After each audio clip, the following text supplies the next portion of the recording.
ഈ പെണ്ണിഞ്ഞ് പുറത്ത് വന്ന് അന്യം ചെയ്യും. അതിനെ കൊണ്ട് അതിനെ പുറത്തിറക്കരുത്. അതാണ്. ദീപകിന്റെ മരണവുമായി ബന്ധപ്പെട്ട് അറസ്റ്റ് ചെയ്യപ്പെട്ട ഷിംജിത ഇപ്പോൾ റിമാൻഡിലാണ്. ഷിംജിതയുടെ അറസ്റ്റ് മാധ്യമങ്ങളിലൂടെ ദീപകിന്റെ മാതാപിതാക്കളും കണ്ടു. തന്റെ മകനെ കൂടി തിരികെ തരാൻ പറ്റുമോ എന്നാണ് വിതുമ്പിക്കൊണ്ട് അവിടെ കൂടിയ മാധ്യമപ്രവർത്തകരോട് ആ അമ്മ ചോദിച്ചത്. ഷിംജിത അറസ്റ്റ് ചെയ്യപ്പെട്ടെങ്കിലും സംഭവത്തിൽ പോലീസിനെതിരെ കുടുംബം വിമർശനവും ഉന്നയിക്കുന്നു. ഷിംജിതയെ പോലീസ് സഹായിക്കാൻ ശ്രമിച്ചുവെന്ന് ആരോപിച്ച കുടുംബം സ്ത്രീക്കും പുരുഷനും ഒരേ നിയമമല്ലേ എന്നും ചോദിക്കുന്നു. ഷിംജിതയെ പോലീസ് വാഹനത്തിൽ കയറ്റാതെ സ്വകാര്യ വാഹനത്തിൽ കയറ്റിയത് എന്തിന്? ഷിംജിതയെ അറസ്റ്റ് ചെയ്യാൻ പോലീസ് എന്തിന് വൈകിയെന്നും കുടുംബം ചോദിക്കുന്നു. അറസ്റ്റ് വൈകിയതിനാൽ തെളിവ് നശിപ്പിക്കപ്പെട്ടിട്ടുണ്ടാകാം. ഒരു പ്രതിക്ക് ഇത്രയേറെ സംരക്ഷണം ഒരുക്കേണ്ടതുണ്ടോ എന്നാണ് ദീപകിന്റെ കുടുംബത്തിന്റെ ചോദ്യം.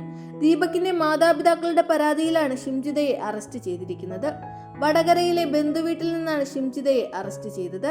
പ്രതിക്ക് വേണ്ടി പോലീസ് ലുക്കൌട്ട് നോട്ടീസും പുറപ്പെടുവിച്ചിരുന്നു.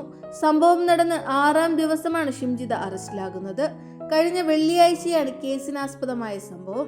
ബസ്സിൽ വച്ച് ലൈംഗിക അതിക്രമം നടന്നുവെന്നാരോപിച്ച് ഷിംജിത സമൂഹ മാധ്യമത്തിൽ വീഡിയോ പങ്കുവച്ചിരുന്നു. ഈ വീഡിയോ വ്യാപകമായി പ്രചരിച്ചതിന് പിന്നാലെ ദീപക് ജീവനൊടുക്കി. സംഭവത്തിൽ ദീപകിന്റെ കുടുംബം പരാതി നൽകി. പരാതിയുടെ അടിസ്ഥാനത്തിലാണ് ഷിംജിതയെ അറസ്റ്റ് ചെയ്തത്.